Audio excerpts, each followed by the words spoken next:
What's up, guys? This is Ian here, coach of your Ladner Lanturn, bringing you guys our semifinal, Moon Conference final, playoffs round 2, whatever you want to call it, our match in the UPBA.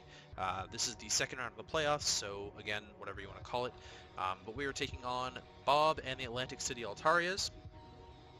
As I mentioned in the last round of the playoffs, we did lose to the other 5 teams in the playoffs with us, so we're the ultimate underdog because we haven't won any of these matches, any of the regular season matches, except we won the last week against Bob technically, although neither of us tried very hard. It was a nice meme match where we brought some nifty sets. Yeah, but let's run through Bob's team real quick if you don't remember what it is. He has Victini, which is a Super Saiyan Z captain for him, can use any Z moves. Florges, Jolteon, Heracross as an offensive Z user. Lurantis, Leavanny, Bisharp, Dragonite, which is an offensive Z user. Kamala, Haunter, and Mega Blastoise. I was expecting Victini, Florges, Jolteon, Heracross, Leavanny, Bisharp, Dragonite, Mega Blastoise. And he ended up bringing 6 of those 8, obviously. I prepped really hard for Leavanny, and I prepped really hard for Dragonite, so I'm kind of sad to not see those two. Florges I have prepped for, but I'm scared to see it. Same with Jolteon. I thought maybe Jolteon as a bring was a potential possibility for him not to do, with Piloswine and Crocodile running around on my team, as well as Heliolisk, but this is fine. I'm fine seeing this. I'm really scared of the Bisharp. I really don't have a great switch into Banded Victini. He did bring Banded Victini last time. Actually, let's run through what he brought last time. I went through this in the team builder, but I'd like to touch on it a little bit here too. He brought Victini, Jolteon, Heracross, Kartana, Hydreigon, and Mega Blastoise. He since dropped Kartana and Hydreigon, and for Bisharp and Dragonite, and so I thought that he might be bringing those. Florges coming again sort of surprises me, but I have less to deal with this time. I had Empoleon to potentially deal with it at least last time. Yeah, so we'll see what's going on with that. So looking at this, I'm expecting the Heracross to be Scarfed. I'm expecting like Life Orb Bisharp, Specs Jolteon. He brought defensive Blastoise against me last time. I'm expecting that to be the same.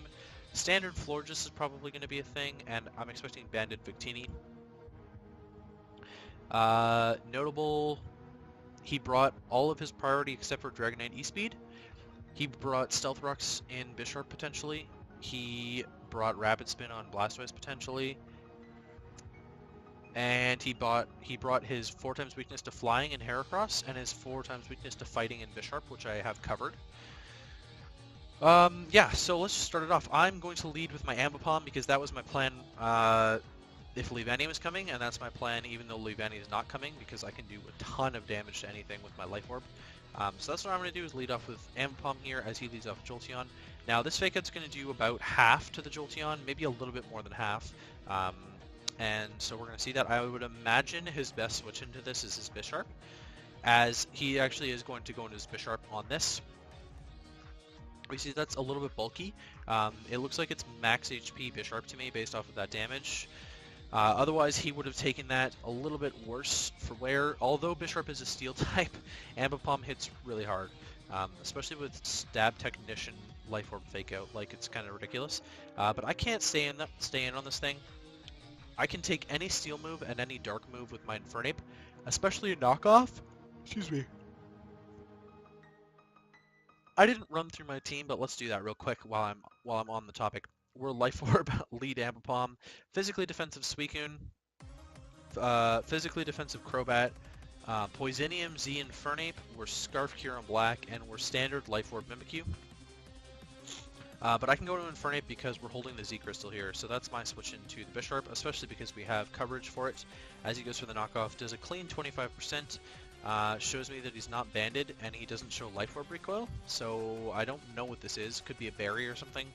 But I'm going to go for the Fire Punch because I know he can't kill me, and a Fire Punch will actually kill this thing. It also is the best to hit any one of his switch-ins except for the Blastoise.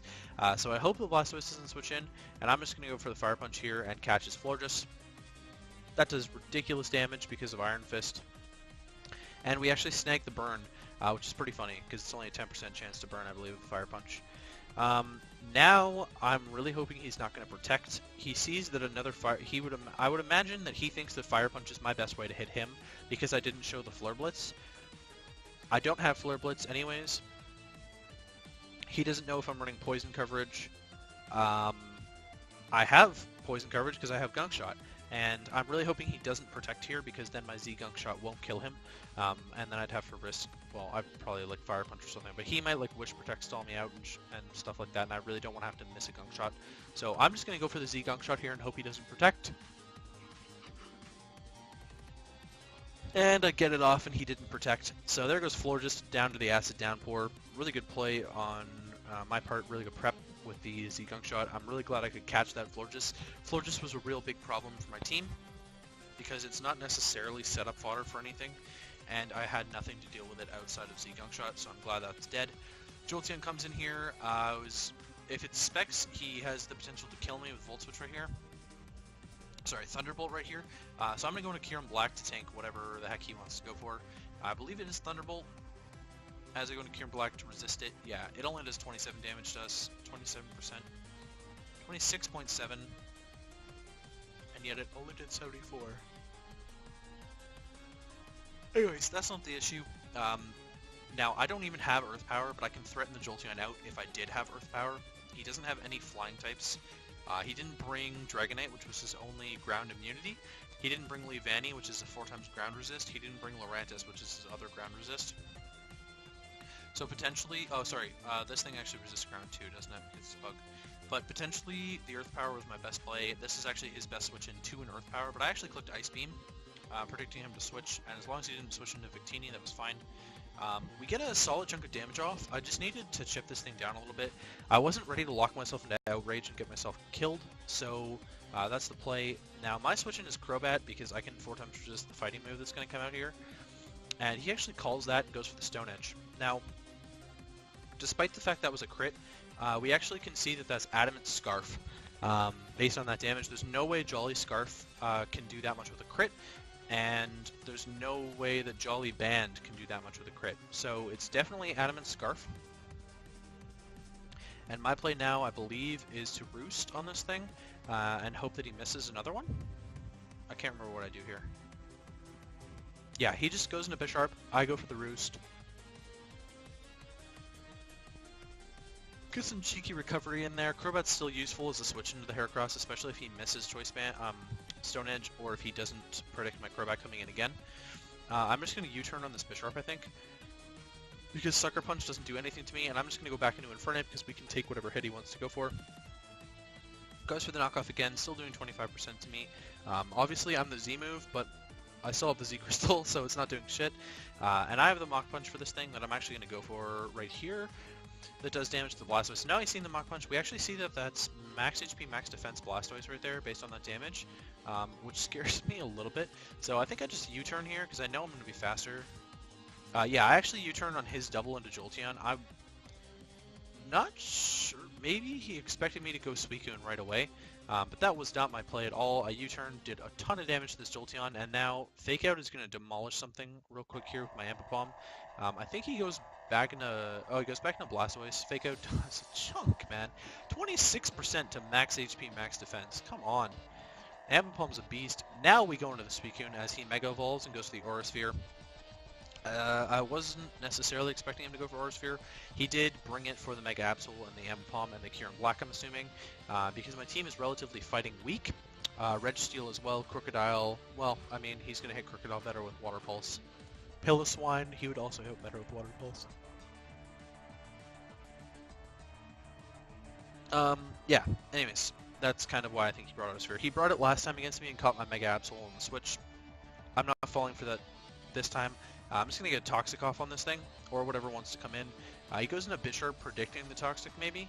Doesn't really matter because I can just Scald this thing as he gets rid of my leftovers. I didn't need the leftovers anyways. Hoping to get a burn. Don't get a burn, but we get it low enough that I can go into Infernape, tank another knockoff, and now this time my Mach Punch is going to kill this thing. I thought he might have... he turned out to be Scarf Bisharp in the end. Apparently it was a mistake on his part that he was practicing with, and he ended up not changing it.